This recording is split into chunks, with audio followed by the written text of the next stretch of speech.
Hello everyone, my name is Joanne Lockwood and I am your host for the Inclusion Bites podcast.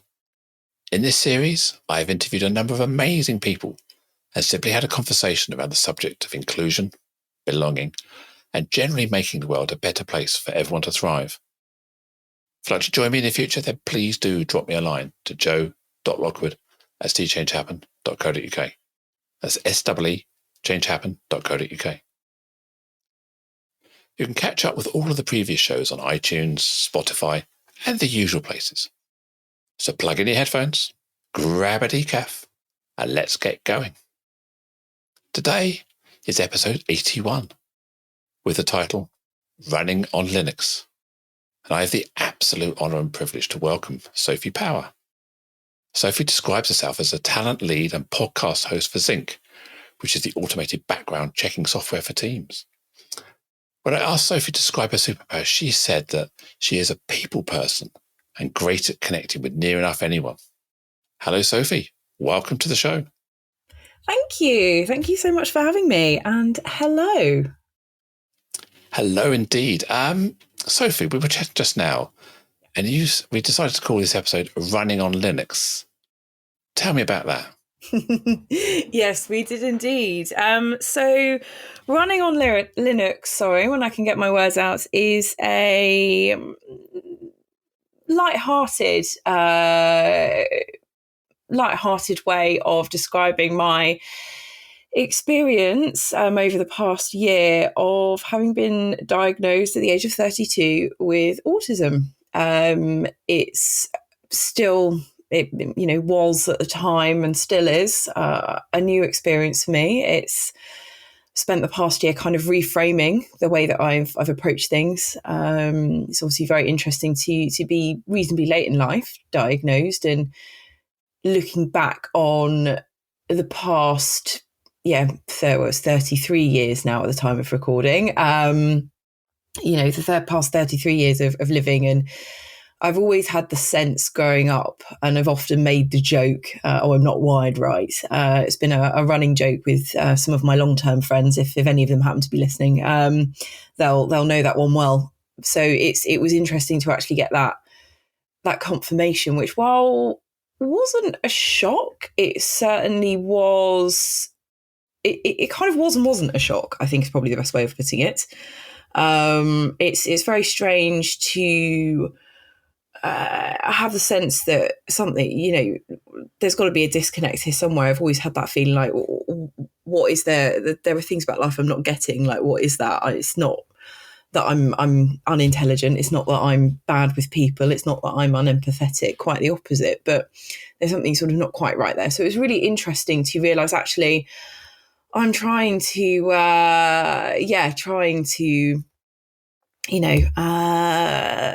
sort of interact with the world that runs on Windows, if we're going to use that analogy. And actually, I'm on a completely different operating system, and I've been reading the wrong instruction booklet, which, was sort of where the analogy came from. I came up with it in the office, sort of as a little bit of a joke, but realised actually it kind of hit the nail on the head of my experience anyway, very, very well.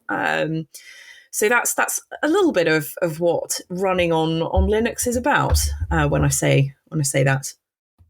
So what was it that you realised was different about you that led you to realise that the operating system was different? Yeah, when I was very young, like a lot of toddlers, but probably perhaps more boys than girls, but I think that's more a socialisation point, but that's probably another talk for another time. I was obsessed with dinosaurs. Anyone who's ever met a toddler probably won't be that surprised to hear that, actually, as my friends have now got toddlers of their own. But it went beyond just liking playing with the toys, and Jurassic Park came out when I was a kid, so sort of like going to cinema. My first cinema trip was to see the Jurassic Park film and all of that. I was obsessed. I knew every name of every dinosaur.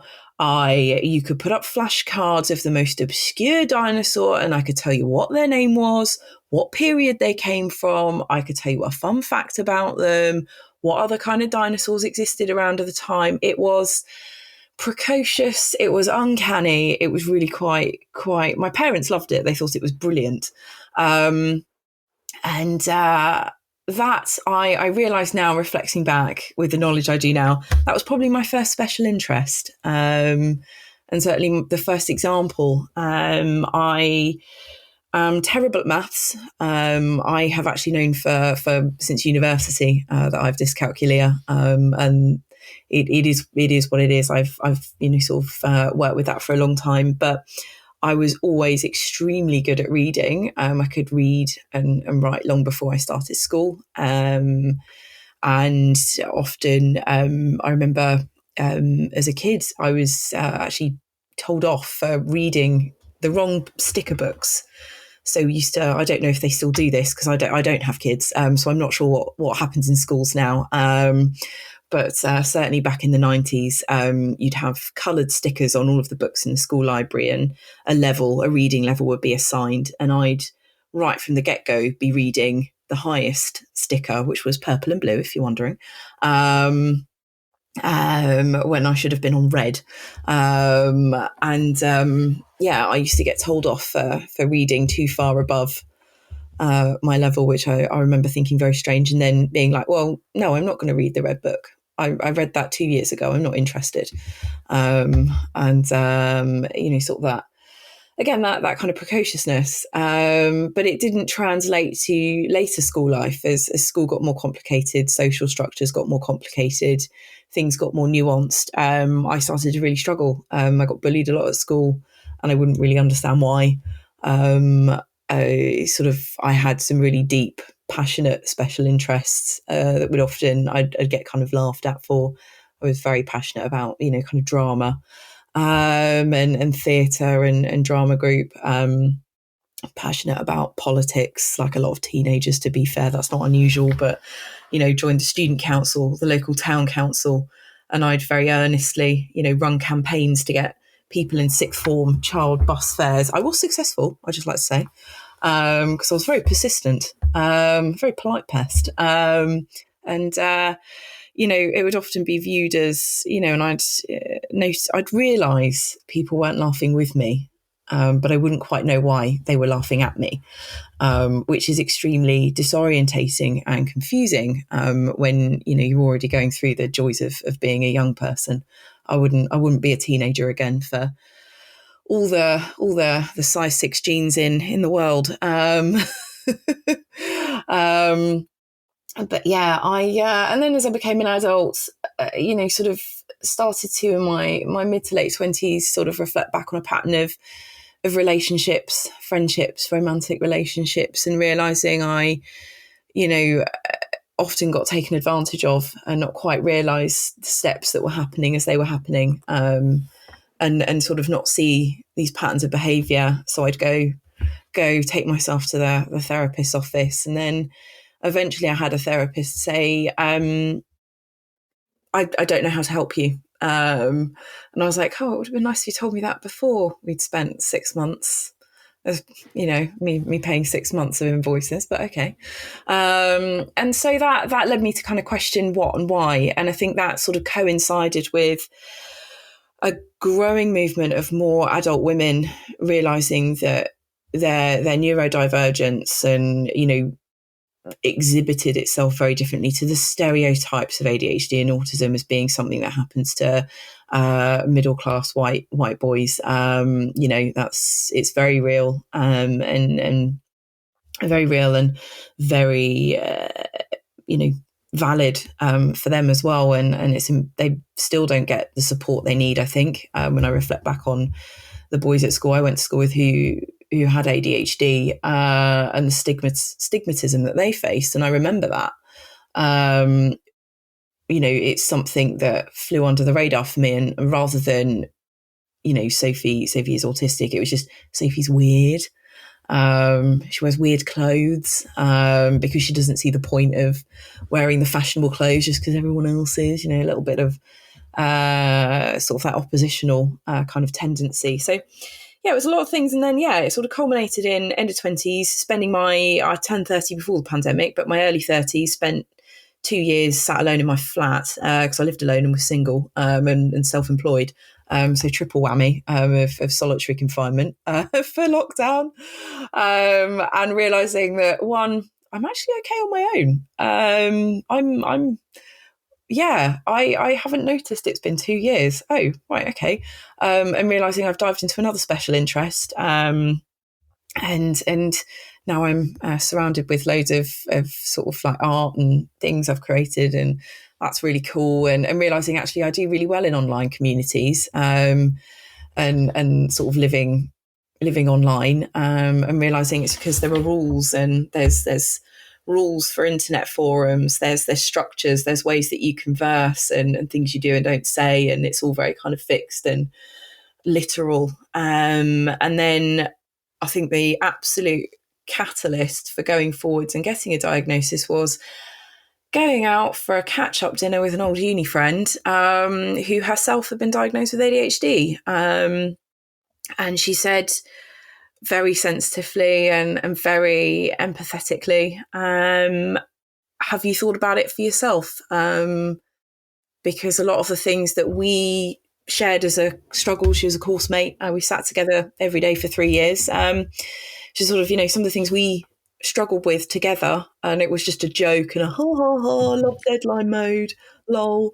Actually, it was just, it turns out it was just classic ADHD symptoms. So that led me to, through Psychiatry UK with the NHS, looking at ADHD. And then actually, the more I spoke to my psychiatrist, she said that it's, I think, the underlying issue that's really driving a lot of sort of the things that you're talking about struggling with is actually autism. And then from there, ended up getting a diagnosis. And it was like, sort of quite mind-blowing. In a slightly long nutshell. So, getting the diagnosis, what difference did that make to your life? Just that diagnosis. So, what changed as a result of that? In some ways, absolutely nothing. So, in some ways, like, I kind of told some people, and they were like, "Yeah, I'm not surprised." Like, "Oh, did you not know?" Was how some of my friends responded, which was quite. I mean, I'm a big fan of just not taking life too seriously and having a bit of a giggle, as you probably tell by sort of the suggested title of this podcast. So, I found sort of some of them were like, "Yeah, we know, babe. It's okay. We love you anyway," which is wonderful. And then sort of other folks, it's sort of the classic "you don't look autistic" comments, which I'm not really sure how to unpack. I don't know how I feel about them, actually. It's only been a year. I don't really know. I don't have enough of data to do a retro on that. But and then in other ways, there was a period of reframing my whole life's experiences, and that has been very tiring.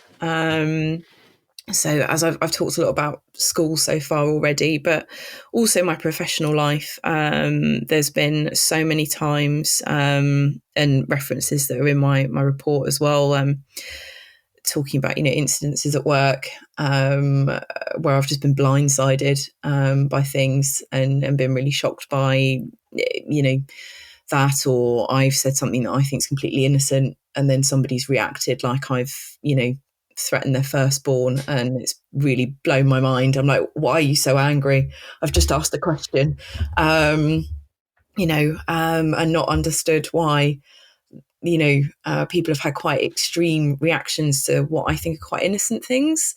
I'm a nice person. I do nice things. I like to help people. I'm always looking for the way, the best way of doing things, doing the right thing, and sort of invoking community is really important to me. So yeah, that having sort of that reaction sometimes has always been quite shocking. So yeah, it's been a period of reframing all of those experiences and going, well, actually,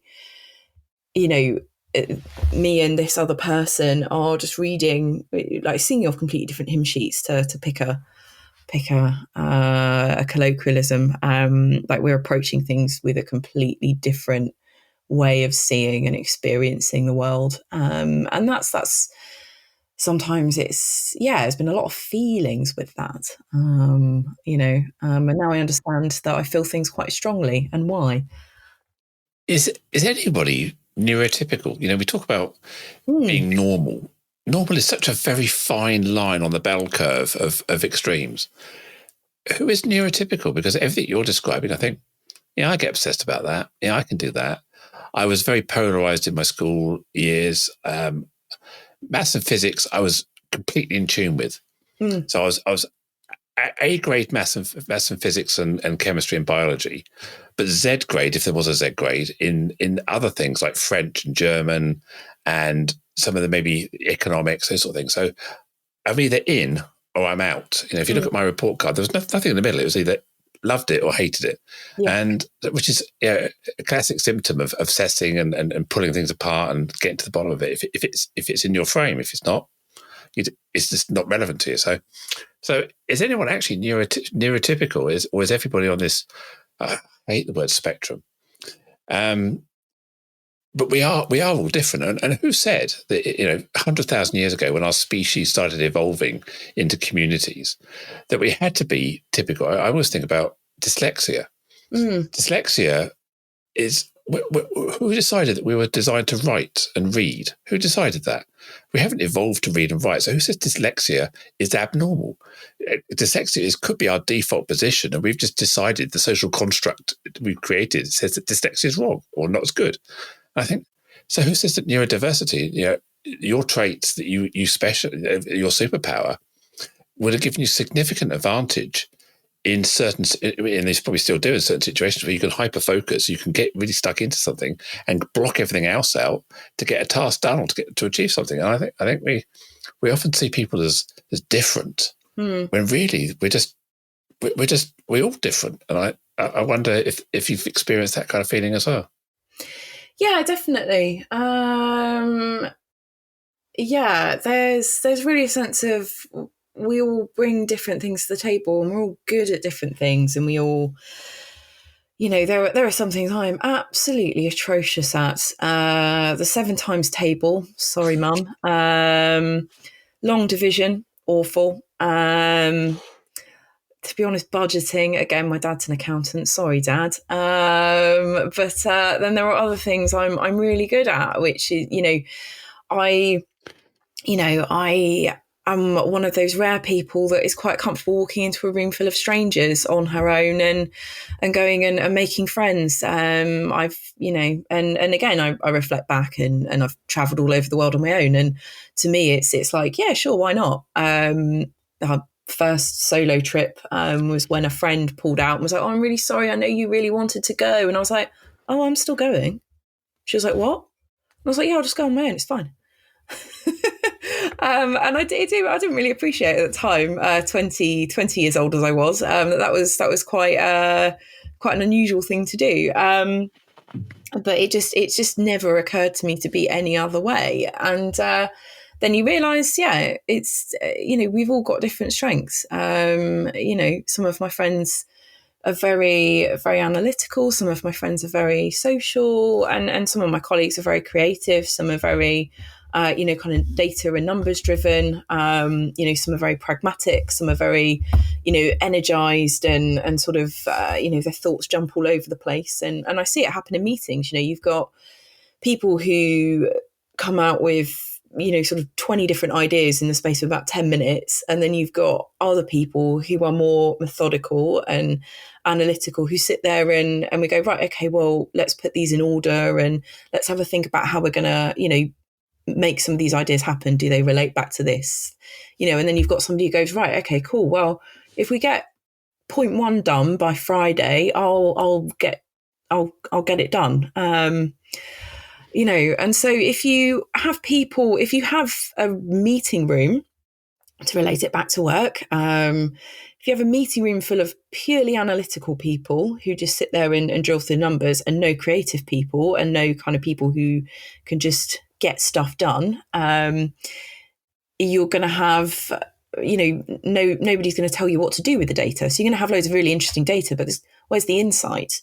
Where's the action that comes from the insight? Where's the progress? So you need people with lots of different ways of approaching things, whether that be the way we evolved, sort of thousands of years ago, or the way that we work now. So yeah, I agree. Like, why normal is you're right, Joanne, such a narrow definition, and I don't think it serves anyone.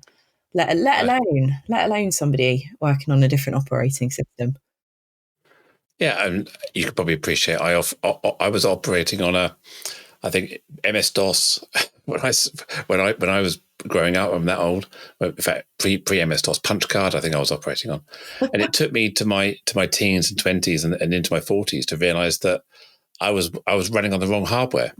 I had to do a shift, and that I often think that the fact I'm left-handed, the fact that I'm transgender, is just my brain has a different set of wiring, and it's no different to being neurodiverse or whatever it may be. And some might argue that some of my traits have a touch of autistic or ADHD or ADD about them because of who I am. But I think like you, they're just who I am. They're my superpower. Yeah. And I remember seeing a psychologist or psychiatrist, whichever the definition was, at the gender clinic. And I remember coming out with a bit of paper and it said, "You are trans, DSM 64.2. Yeah. Transsexual." And I went, "Yay, I'm official, I'm real, I exist. Yeah. I'm not making this stuff up." And sometimes just that bit of paper or that diagnosis gives you permission to be you. Yeah. And then put everything in place, and it unlocks a lot of the history of you. Right? So I relate to that completely. Yeah, definitely. That it was a really surreal feeling because the whole assessment was over a video call, and I wasn't working at the time, so I was waiting to start at my now company's Inc.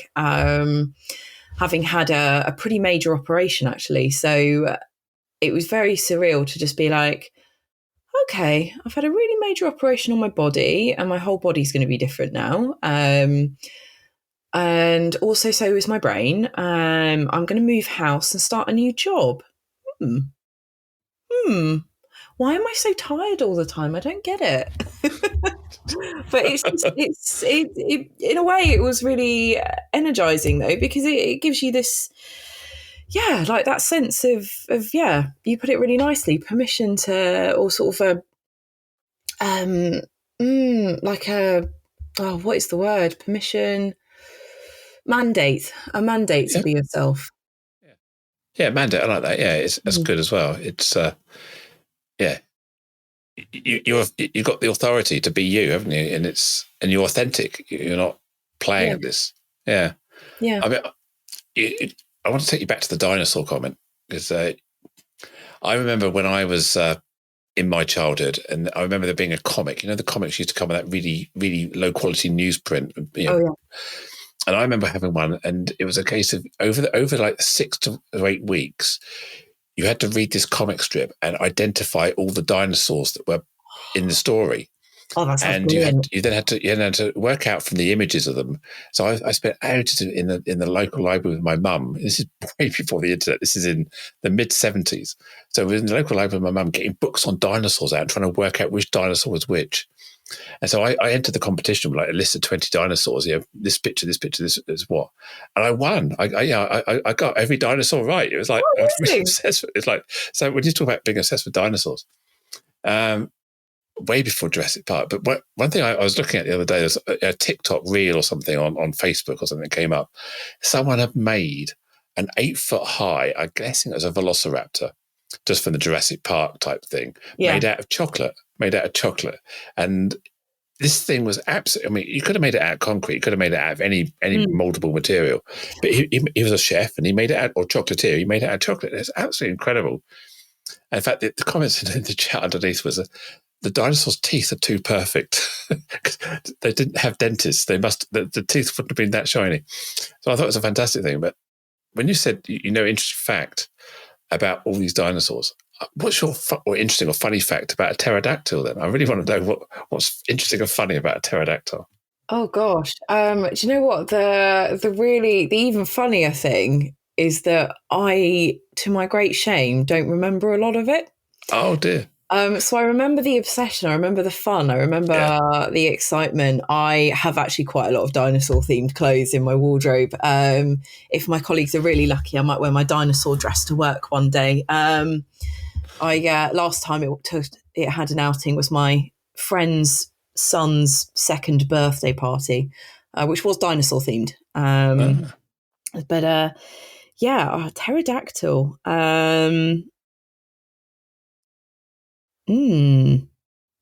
There's something in the way that the name's made. So ptero is a number and dactyl refers to fingers. So the wings, they've got a certain amount of fingers, and that's where actually the name comes from. Because although obviously they're winged, they are lizards with skin between their body and their arms, aren't they? Yeah, which is quite cool. And then my parents, of course, having a kid that was obsessed with dinosaurs, took me to the Natural History Museum in London. And they were really excited for me to see the big animatronic. The T-Rex. Rex. Yeah. I was terrified, absolutely terrified. It looked, when you're tiny, it looked very real. It is pretty scary. Very real. Yeah. And I was apparently cried and cried and cried. And didn't actually want to see it because it looked too real. They felt very real. Because I had no concept of what 70 million years ago might feel like. None of us do, but yeah, it's which was and then I went back as an adult when I had a random day off work, as you often do when you spend some periods being self-employed. And I was like, it was a really nice trip down memory lane. It was just before Dippy went on holiday. So that was really cool to see sort of all of the all of the. I've got an Instagram boomerang of the T-Rex at the Natural History doing its growl and something. I've got a little boomerang on my Instagram on it. Oh, amazing! Yeah, I found it quite interesting. And I think when we went to Florida, I think it was Disney, there was a ride where you want to either on a boat or something, and you're going along, and as you got to this cliff edge, and this T-Rex or some big dinosaur pops its head over the edge, and it's like, my God, I wasn't expecting this. I guess it was called the dinosaur Jurassic. It must have been called the Jurassic Park ride. Yeah, we were in a Jeep or something. That's probably what it was. Yeah, and it's dinosaurs. Cool. And this big T-Rex type thing pops over and sort of like, I remember our children were really, really frightened of that. Oh yeah, it's very scary when you're little and sort of don't everything looks so much bigger for a start, and everything's so much louder and what have you. Yeah, there's one place I haven't been actually yet is Crystal Palace Park. So I don't know if you know, it's in South London. For anyone unfamiliar with the geography of outer London, but there are lots of statues of Victorian dinosaurs. So Victorian impressions of dinosaurs from the Great Exhibition of 1888, but I'm not a historian. I'm making that close around that era. Around that time. And I really want to see them, but I live in North London, so it's a bit of a trek, and life is busy. But one of the things that's really interesting about them is that they're actually very historically inaccurate, because they were based on what few fossils they had and sort of and obviously modern science and modern paleontology has caught up and said, actually, these aren't accurate. So it's sort of like Victorian impressions of dinosaurs based on all these bones they started finding on the Jurassic coast and things like that. Even now, they're trying to rewrite some of the thinking about dinosaurs, about the colour, even some of the shapes and the skin texture, some of maybe having more feathers than they probably imagined, because we can't establish colour or some of those things that have obviously deteriorated over the years, but they're now trying to reimagine dinosaurs with a new, more modern light, rather than, say, basing it on that Victorian, just the skeleton. Yeah, Yeah, which is really interesting. Speaking of Facebook and Instagram, I did see quite a funny meme about dinosaurs a couple of months ago. I think I sent it to one of my mates, being like, "Lol," as you do. And it was a comment that basically said, we have no idea if dinosaurs had hair or not because fossils don't preserve hair. So imagine a dinosaur looking like this. And it was a picture of a diplodocus with a long head of brown hair, just randomly, which was quite like a little drawing that somebody had stuck some, drawing of some hair over, which was quite funny. And maybe, in another sort of 20, 30 years, there'll be a completely different framing for Dinosaurs. what we know about dinosaurs then. Going back to the topic we were talking about, if anyone's listening, you could probably gather we could probably talk about dinosaurs or anything. We could obsess with anything for hours. Yeah. This is great. I love this conversation. Going off, just talking about random stuff. I see a lot of, you're in recruitment. I'm in EDI, HR space. We obviously hang out on LinkedIn a lot, and you see a lot of memes, stories around autistic superpower, how autistic people have got this sort of extra spidey sense or this fixation with data. What worries me sometimes is we're trying to categorize or stereotype autistic people as Rain Man, data experts. Is that setting up people to fail sometimes? Because I'm autistic, but I'm not a mathematical genius. Are we creating a stereotype? Yeah, I think so. I think there's a lot of, it's well intended, like a lot of these things are. It's born out of a desire to celebrate and champion with the best of intentions. But I think when we create this view of the autistic savant, and if you look to media, there's a lot of that as well. Like I've not seen the show, but there's a Korean detective show, The Extraordinary Dr. Wu, I want to say. There's also Sherlock Holmes. There's another famous, more readily recognisable one. They're often autistic coded characters as like these genius analytical savants. And one of the things that I think I realise now I'm very good at is that's often seen as spidey sense, quote marks, but is pattern recognition. So I'm very good at spotting tiny little changes in people's behaviour. I am the absolute worst person to watch a film with because I very quickly have worked out how it's going to end. I also have a degree in comparative literature, so I've read pretty much every book there is to read, and made a extensive study of all the different types of stories that could possibly exist. So there's a little bit of that as well. But I'm really good at watching it and going, yeah, no, it wasn't the husband, it was the cousin. And people, sort of watching this detective film, and people go, wait, what? And then it turns out to be right. And then I realised, I think it's brilliant because I'm like, oh, great. And I've sat there and I've worked it out. My friend sat with me watching is frustrated because I've just spoiled it for them. And for them, the surprise is the journey. I hate surprises. So like that pattern recognition, that perception, that analysis, I think can be really harmful because ultimately the way I see it is it frames autistic and neurodivergent people as, it frames them in as much as they're used to the wider population. I sort of feel like it sort of, the one thing people have always said is, what's your superpower? You just have to find your superpower, is one thing somebody said when I told them I was autistic, and they meant well. And it's I'm, not sort of, offended or anything, but it obviously puts pressure on the neurodivergent person to almost like prove their worth. Like what use have they got? If you're going to be disabled, what value can you provide? Is it sort of the sort of more sinister kind of message? Or certainly I don't love that view. It's well intended, and I don't think anybody's ever meant it in a harmful way, but I think it puts a lot of pressure on people, because sometimes actually, the burnout is real, and the exhaustion is real. It's very tiring to, and I was always confused by where people got their energy from. So like just, going a whole day of being at work, socializing, talking, and I love socializing, I love talking. And then also the executive functioning around going home and managing a household if you've got children, managing a household with children, which is a whole other ball game. And then kind of doing all of that, and then also having the time to go to the gym, have hobbies, like have long-term goals,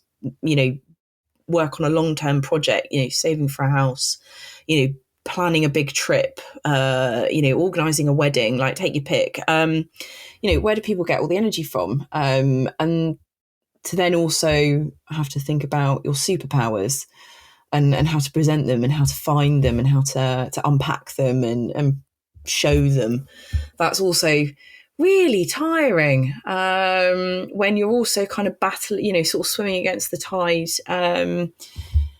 Because I think as an autistic person, I suddenly realised, I talked about Theo Smith. I talked about it with Theo Smith, but just before Christmas, and sort of things like sensory sensitivities and lighting and all of these things. Stimming and fidget toys and things, and a lifetime of being told to stop fidgeting and being put in detention or told I look like I'm not enjoying things because I'm fidgeting in a meeting. It's just I've got a couple. So I'm just holding up my my squidgy. I've got some squidgy teddy bears here, which I often play with, and I've got obviously folks can't see it on the on the podcast, but I've got a couple of poker chips that I fiddle around with. Don't even play poker. Not remotely good at it. But I've got a couple of poker chips that I fiddle around with, like off camera when I'm in meetings, and it really helps. It actually helps me focus. So I look like I'm fidgeting and not paying attention, but I'm actually more focused for doing that. One thing I noticed, I was at a workshop that I was facilitating for a charity I'm a trustee of, actually, and one of the things they did to prepare the environment was to be neurodiverse aware. So what they did was they made sure there was no strong lighting. So they turned for sensory point of view, they didn't use the main room lighting. They put table lamps on every table, and they put fidget toys out and for people who want to stim or fidget or play, occupy their hands. And I'm holding one now, which is like a bit of a plastic mesh with a marble inside. I picked up this, and I've also got another one, which is a kind of a key ring type thing, which you just flip over. And one thing that I suddenly realised after a couple of hours of playing with these that I hadn't touched my phone. And what I realised that I'm picking up my phone, I'm playing with it, I'm stimulating myself. I've got this obsession with checking it. I can't handle any red notification icon on my apps. I've got to close them all. Yeah. And I realised that you can actually turn the notifications off. So I started going around through turning the notifications off so I don't have to close them. But I found that after a couple of hours of just playing with these fidget toys, I wasn't picking my nails. I often pick my nails. I'm very guilty of that. And I wasn't picking my phone up. So I realised that actually my brain needs something to fiddle with. And it was a real awakening for me. And I shared that when people talk about fidget toys from a neurodiversity point of view. And I don't know if I'm neurodiverse. I haven't had a test. I haven't even considered it. But what I have identified is that I do benefit from a fidget toy. Yeah. In a way of helping me put my phone down and maybe start having conversations and being more attentive, because I'm not fidgeting in the background, if you like. Yeah, it's definitely I think it's something a lot of people can benefit from. I mean, you'll probably know better than me, given your line of work, but I think we call them accommodations for disability, but actually they're things that benefit everyone, regardless of neurotype. There are a lot of people who, could probably focus much better in meetings when they doodle on their notepad or they twiddle, a couple of poker chips to do something with their hands rather than bite their nails. I am a nail biter, was for my entire childhood, was constantly nagged about it. But realistically, I was, probably stimming, because, you weren't allowed to to fidget. You had to sit stock still, stare at the front of the class, not say a word, not move. And if you did, you were told off, sent to the corner, or put in detention. You know, and so, yeah, so we, you know, one of the things I've done recently at Zinc is write sort of not a policy. It's a bit heavy-handed in a 30-person seed stage startup. But, you know, just write what equality means at Zinc and what it, you know, sort of what it means in practice. Because I think there's a lot of it was done in an unspoken way, and actually for those of us who need things outlined, it's very useful. So I outlined it. And, you know, one of the things we talked about was like, do you need to use fidget toys? You know, is it helpful to wear sunglasses in the office sometimes? Does your hyper focus look like dancing at your desk with some headphones in while you've got 3 browser tabs open? Because that's what it looks like for me. Which I then also equally, my colleagues are very patient when I'm, you know, sort of when I need to work that way, but equally, you know, and then it makes it easier for me knowing that they're comfortable with sort of letting me work my way, and, you know, supporting that, which gives me the energy back to help them when, you know, their way of focusing and knuckling down is silence and not talking. You know, it's sort of, you know, you spend 20 minutes, you know, sort of being like, right, okay, let's put some music on and have a bit of a chat. And, you know, it seems like, you know, great. I've got loads of work done now. Okay, right, I'm going to go make a cup of tea and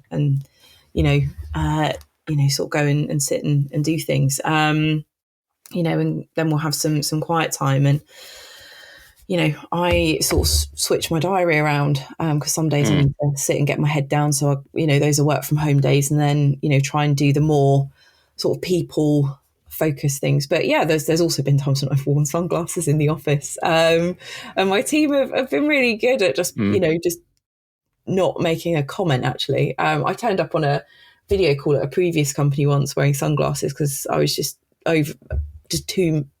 the sun was like beaming into my flat, and I was like, oh, I can't even anymore. And instead of sort of like making a big comment about it, everybody just put the Zoom sunglasses filters on. So we ended up like an entire call of people wearing sunglasses, which I thought was quite funny. As that's my sense of humour. But yeah. It's I can certainly relate to what you're saying around the noise. Where you have noise in the background. Sometimes you do, sometimes you don't.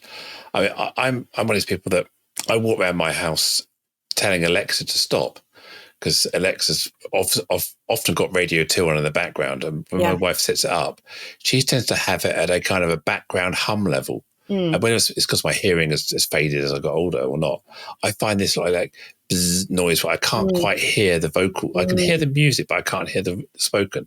It just really, I just turn it off. Either turn it up or turn it off. I can't handle the hum level. But I can find myself sitting in silence for hours without even, and go, oh, yeah, I've been sat in silence. Or sometimes I get in the car and I haven't turned the radio on, I haven't put any music on or anything. And I've driven to Manchester, and I get to Manchester and then realise I've just done that in silence. I haven't had any other stimulation. I've just been, my brain has been focusing on obviously the drive, but also it's been into thinking mode or exploring ideas mode. And I can be perfectly happy. I think you said it earlier. You can spend all day on your own and have a great time, and you don't need anybody else to sort of join in sometimes. Yeah. Oh, there's enough going on up there, to be honest. Keeps me busy for hours. Like, yeah, it's interesting. Like, I definitely have days where, I need the stimulation. But then I also have days where, God, I would love to just hit pause. And those are definitely the days where, I'd prefer a quieter day, lower lighting, less music. And it's actually not because I'm lower in energy, it's because I've got too much. And as well as being, sometimes understimulated, like there have definitely been times when I've been overstimulated. And I've been like way too up. And then, sort of I've got other people in the office where we sort of hype each other up, and then it's, I'm up in the ceiling and I'm just like, oh God, I've got to go home and try and go to bed and calm down now.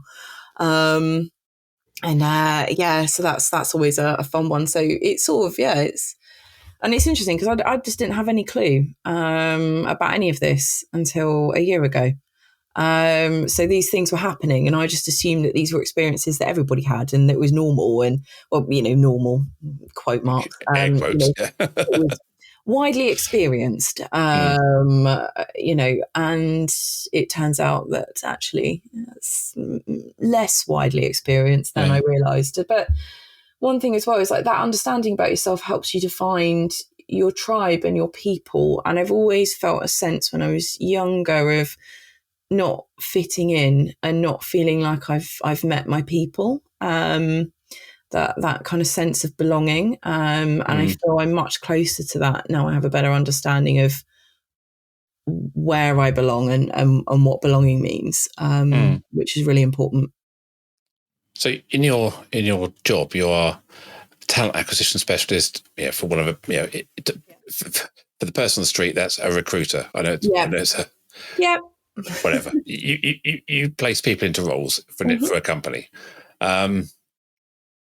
So as someone who is neurodivergent, has ASD, autistic, ADHD, whatever terminology you use, what do you think is important for people in the TA process, talent acquisition process, to think about when engaging with candidates who are specifically around neurodiversity? What are the good things? Because there's still lots of myths, and you should do this and should do that. What really makes a difference? Yeah, so things around like the typical sort of social markers of confidence, credibility, and success are very much rooted in what that looks like for a neurotypical person. Eye contact, a firm handshake, less ums and ahs, minimal pausing, sounding certain, sounding assertive, projecting your voice clearly. Now, I had a lot of, I used to go to theatre school in my spare time, so I've had a lot of training in these things from a young age. It's a passion of mine. I was at the theatre on Monday. So these are things I realise now are a big part of my masking. But actually, when I'm very tired, they're things I really struggle with. And I realise I catch myself stammering, and I find eye contact painful. Don't touch me. Don't shake my hand. Don't gently pat me on the arm. Like, leave me alone. But then, sort of when I've got more energy, these things I don't struggle with, but that isn't the experience of everybody. And so for a lot of candidates, like one of the things we put on our website about accessibility at Zinc is, if you need to make us aware that you're uncomfortable with eye contact, or you don't want to do handshakes, or you need softer lighting in your interview room, then let us know. The lighting is probably the one I'd need the most notice about, because I need to work something out with our office manager. But it's not insurpassable. Like, we can overcome and sort of work with all of this. So none of these things are difficult. And I think as a company, as an employer, as a recruiter, it's just a matter of letting people know that they're available to be asked for as well. The burden doesn't always have to be on the disabled person to, guess what you're able to provide. Let them know what you can do straight off the bat, what you understand, because it also shows that you're an employer and a business that thinks about these things proactively, which means that they are, when I'm looking at things, I know that I'm more likely to be more comfortable because these are people that think about this stuff before I've asked them to, because it's stuff they care about, and it means something to them. So, and also none of these things are expensive. None of these things are time consuming. None of these things actually impact an ability to do a job. Unless your job's a professional eye contact and handshake tester, that job doesn't exist. It's absolutely fine. So sometimes just not say a word if somebody's wearing sunglasses and headphones in the office, like they're getting the job done. It's cool. I've said that before when people are transfixed about grammar and spelling on CVs, and I say, look, you're hiring and recruiting a forklift truck driver. Yeah. Does it really matter? What you're looking for is, are they competent and safe? Yeah. for driving a forklift truck. So often we create this normative expectation and biases about who this person must be in order to be good enough. And we're just not thinking about what the requirement for the role is and the great attributes we're looking for. We're creating all this other stuff. And I think I've seen some debates again on LinkedIn around the do or don't around sending the interview questions in advance to the candidate. Yeah. And people will say, well, if you send the interview questions, that's cheating. They'll be able to rehearse them and practice and do some research. You think, well, hang on a minute. In my job, when I'm doing things, I rehearse, I investigate. So all we're trying to do here is we're saying you've got to have a fantastic memory and be able to recall facts and figures. Or you're actually saying that in the real world, we don't expect you to shoot from the hip. We want you to think about things in advance. So I think it's a great way. And yeah, I mean, when you actually get the job, you're expected to prepare for meetings. You know, if I turn up to a meeting with my management team and I've done absolutely no prep and I've got no idea what I'm doing and I'm just rocking up and winging it, that would not go down well. I've got a lovely team, but they wouldn't be happy with me. So what's wrong with asking, helping people feel prepared? Like, some people don't. And I think another thing as well is like, what I will say, because I've experienced this as well, I have been offered to be sent questions ahead of time and I have accepted and gone, thank you. I have sat there, gone through the questions. I've not written a script, but I feel prepared and organised. And then I've gone into an interview and been asked completely different questions.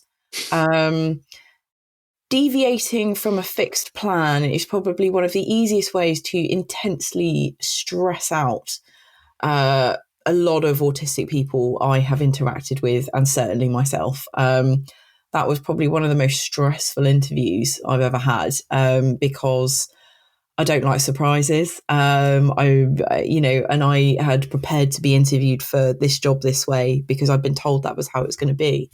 So that's probably another thing I'd say to be mindful of. If you are going to do it, commit to it, stick with it. But yeah, it's, do you want, it's another way of showing, like, do they, if they really want the job, like they'll take the questions and prepare. So if they've prepared, they're showing you that they care about the job.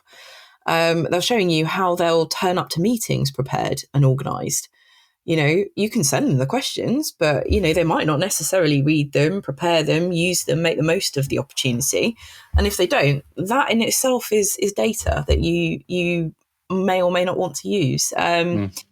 It's not cheating. I just, if you've got to that point in the interview, they've obviously at least shown, at least on paper, that they've got potential. So you're expecting them to have experience or the right attributes or whatever. Yeah. It's about modernising the recruiting profession, isn't it? And opening people's eyes and ears and minds to, I hate the phrase diverse talent. I hate that with a passion, but I keep using it. What I mean is people of all experiences, making sure that we're valuing people, making it accessible, making it available to all, and recognising the equity we need, the extra support people need, and whatever it may be, so that people can succeed. Yeah. And, neurodiverse folks are notably underemployed, either because they've been working in a system that isn't set up for their success. So they are literally underemployed. They're not hitting the potential they could with even minimal support. But then also, there are lots of people that have, a desire and a want to do work, but are struggling to get through the door and actually would be able to do lots of different jobs and provide lots of sort of value to their own lives and their self-esteem and also the workforce, but, are being held back by silly, outdated practices. And on that note, I think it's been fantastic chatting to you over the last, we've actually been talking away for about an hour and a half, half an hour before we started. So yes. And no doubt we could keep talking about, maybe even dinosaurs. I got obsessed with planets when I was younger, sort of the solar system, and I used to write whole projects for myself on the different planets, do all the researches, and the temperature on the surface when it was in front of the sun or behind the sun. It was kind of all this kind of stuff. So, oh, wow. Yeah, we could certainly go on for hours. So, Sophie, how can people get hold of you? Yeah, so if folks wish to get hold of me, the easiest way, because I go on there more than any other form of social media, is probably LinkedIn. I am on LinkedIn as Sophie Power, and then in brackets she, her, ms, which are my pronouns, because I updated it before they put the pronoun feature in. And I'm at Sophie Power, working at Zinc Work as a talent lead, and I'm also can be found via Talent Hacks for Scale Ups, which is the name of my own podcast. Fantastic. That's absolutely amazing. And thank you to you, the listener, for tuning in, for getting this far. I really appreciate your time, and hopefully you've enjoyed this. I have. Please do subscribe if you're not already, to keep updated on future episodes of the Inclusion Bites podcast. That's BITES. Please tell your friends and your colleagues. Please share the love. I'm sure they'll enjoy it as well. As you can imagine, I've got a number of other exciting guests lined up that I'm sure you'll be equally inspired by over the next few weeks and months. And of course, that may well be you. If you'd like to be a guest, then please let me know. Or if you've got other comments, feedback, or suggestions on how I can improve, then just drop me a line to joe.lockwood@seechangehappen.co.uk. And finally, my name is Joanne Lockwood, and it's been an absolute pleasure to host this show for you today. Catch you next time. Bye.